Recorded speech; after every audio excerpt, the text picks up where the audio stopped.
Behind the Veil. In 2010, I graduated from college with a degree in print journalism. I chose journalism because it was the easiest major that I could think of.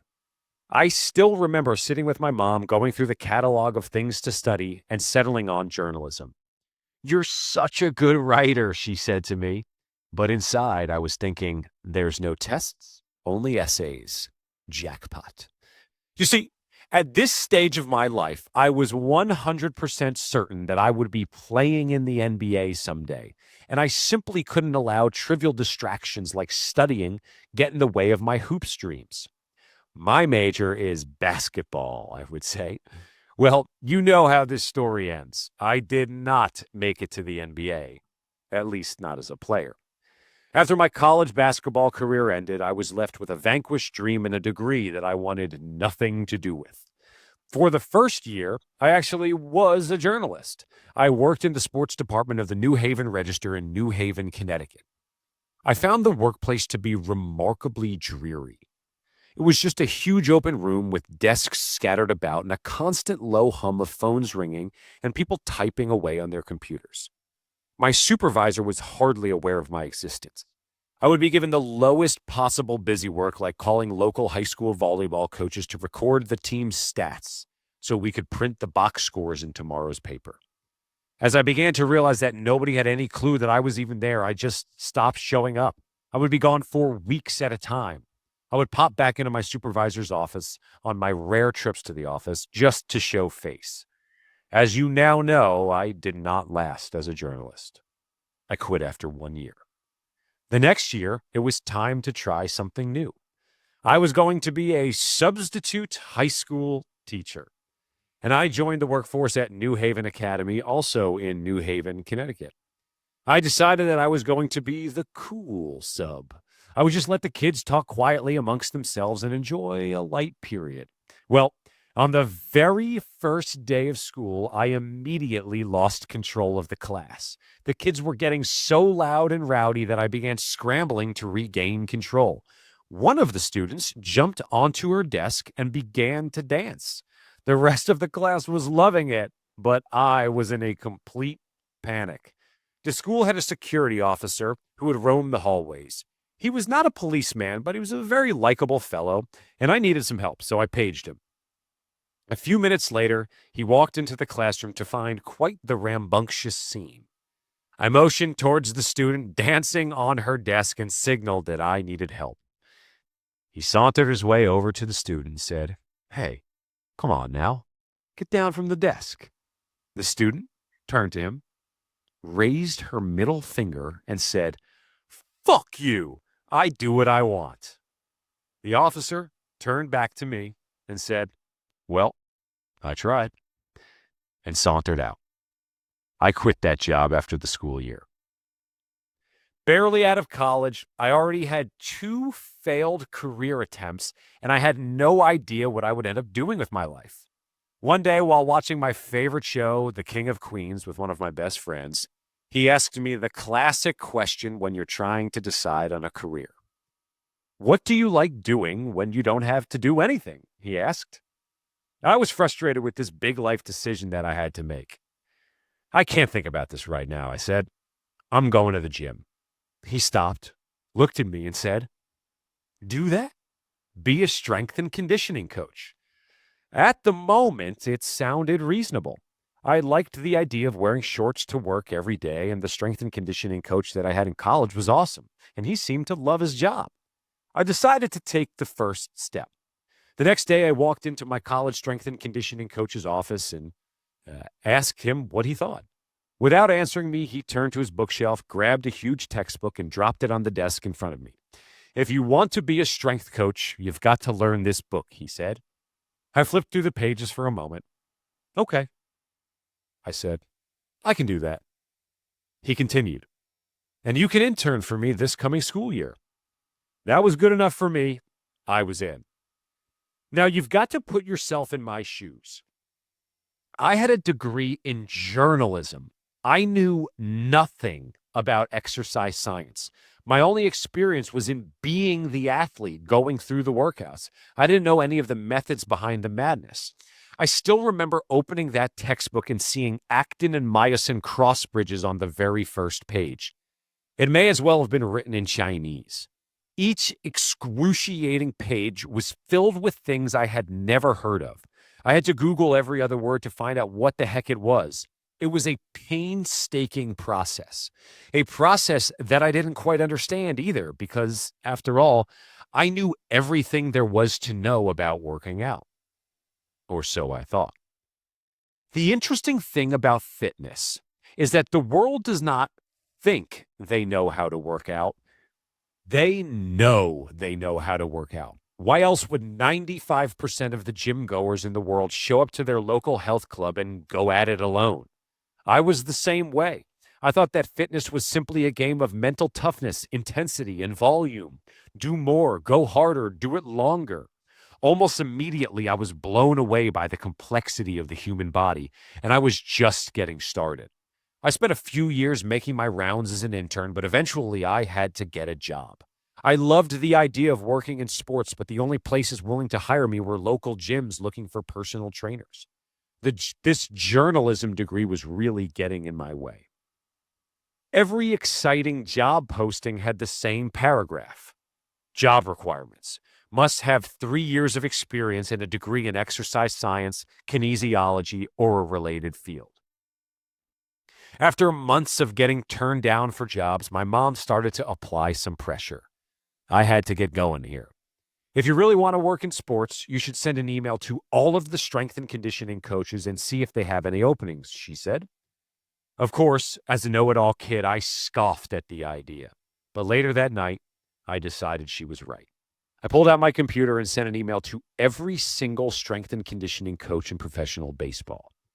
Since every Major League Baseball team had 4 or 5 affiliated minor league teams, each with their own strength coach, I figured that baseball was my best chance just given the amount of jobs that existed in the sport. The next day, I actually got a few emails back from a bunch of teams. Then, my phone rang. Hello? Hi, Sean. This is the head strength coach for the Arizona Diamondbacks. I just got your email. I was in shock. Could this guy be calling me from inside the Diamondback Stadium, I thought to myself. I ended up landing interviews with the Arizona Diamondbacks, the Philadelphia Phillies, and the New York Mets. I was offered positions with the Mets and the Diamondbacks, but the Diamondbacks were my top choice. And in 2013, I was hired to be a minor league strength and conditioning coach for the Diamondbacks. My story that you've read so far is important because I need you to see where I'm coming from. I walked through the doors of the Diamondbacks training facility for spring training for the first time in 2013 with a degree in print journalism. To say that I knew nothing was an understatement. All of my colleagues had relevant degrees, many certifications, and talked well above my reading level. Truthfully, I was mortified about how little I knew compared to everyone else. At the end of every day, the strength coaches and the medical team would hold a meeting to discuss the various injuries amongst the players. What's going on with Andrew? The medical director would ask. What's our plan for his rehab? He would call on me every day. I vehemently hated this. He knew I didn't have the answer, but he would still call on me. My routine was just to reword whatever someone else said before me. The only thing I was capable of doing at a high level that year was setting up the cones for team stretch. Eventually, I hit a breaking point. I was so fed up with getting called on in those meetings. I was so fed up with players asking me a question and then another coach telling them not to do what I said because it made no sense. I decided that I was going to get as smart as humanly possible and put an end to my ignorance once and for all. My goal was to one day become a strength and conditioning coach in the NBA. And I knew that if I was going to accomplish that, I would have to overcome the fact that I had a degree in writing paragraphs. I knew that every interviewer would take a look at my resume, scan down to the college degree section, and immediately toss that resume in the trash. I needed to find a way to make my degree irrelevant. This left me with only one option. I had to get bigger and better results than anyone else, and I had to do it faster than anyone else. Here, I uncovered my greatest advantage. You see, I was not weighed down by academia. I did not have a pre-scripted routine that I was supposed to follow. While my colleagues were looking through the lens of, this is what I'm supposed to do, I was looking through the lens of what actually works. I vividly remember being in my first weight room in Missoula, Montana, the short season single A affiliate for the Diamondbacks, the Missoula Osprey, and watching my players go through a very popular ankle mobility exercise. The goal, of course, was to increase ankle mobility. The problem was no one's ankles ever became more mobile, and yet it was an accepted staple of everyone's routine. I threw it out. I began to see weightlifting and exercise from a different perspective. I began to see the human body from a different perspective. Now, this book is going to teach you the lessons that I learned and the discoveries that I made, so I'll spare you the details now. But as I read more books, attended more seminars, spoke with successful coaches, and continued to look through the lens of what really works, the tides of my career began to shift. After my first season with the Diamondbacks, the National Strength and Conditioning Association invited me to be one of their keynote speakers at their national convention in Louisville, Kentucky. Each offseason, I began going on these mini tours of conferences and universities that were intrigued as to what I was doing.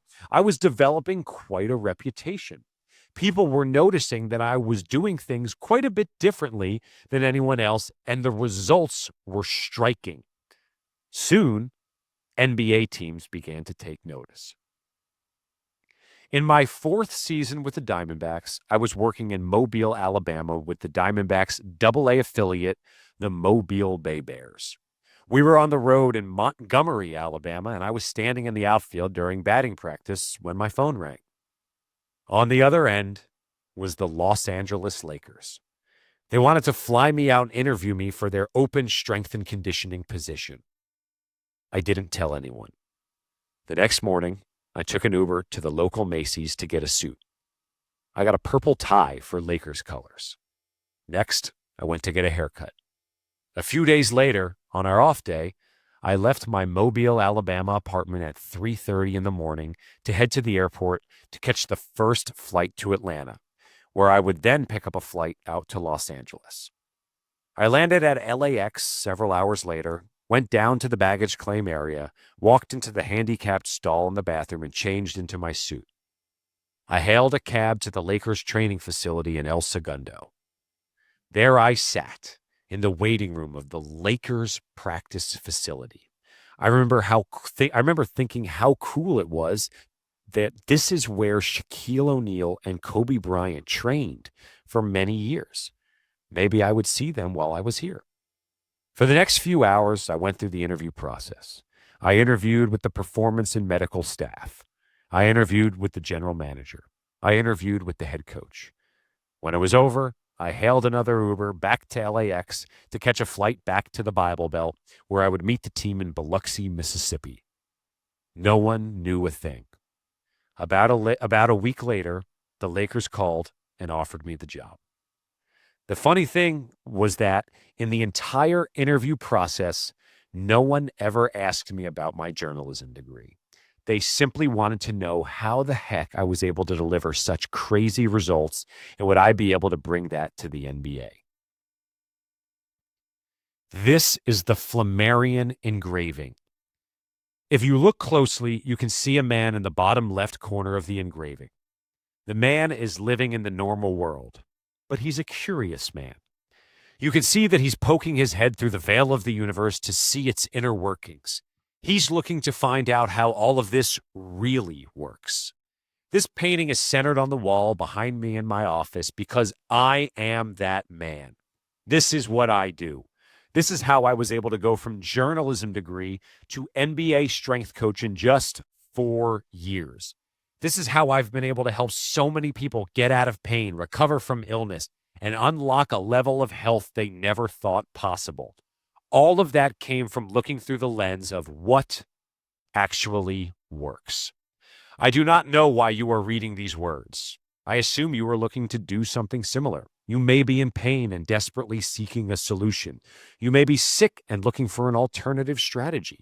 You may simply be looking for a way to be healthier, live longer, and improve your overall quality of life. If this is you, I can emphatically state that the answers you seek are in the pages ahead. But I am not writing these words to meet your expectations. I am not here to pander to the conventional. I have no interest in getting you to like me, to agree with me, or putting out a book that draws no criticism. My only commitment is to the truth. You may have come here seeking exercise routines, biohacks, and nutritional guidance, all of which are coming your way. But you will also most certainly find the unexpected as you continue to turn these pages. My only commitment is to the truth. My only commitment is to show you how all of this really works.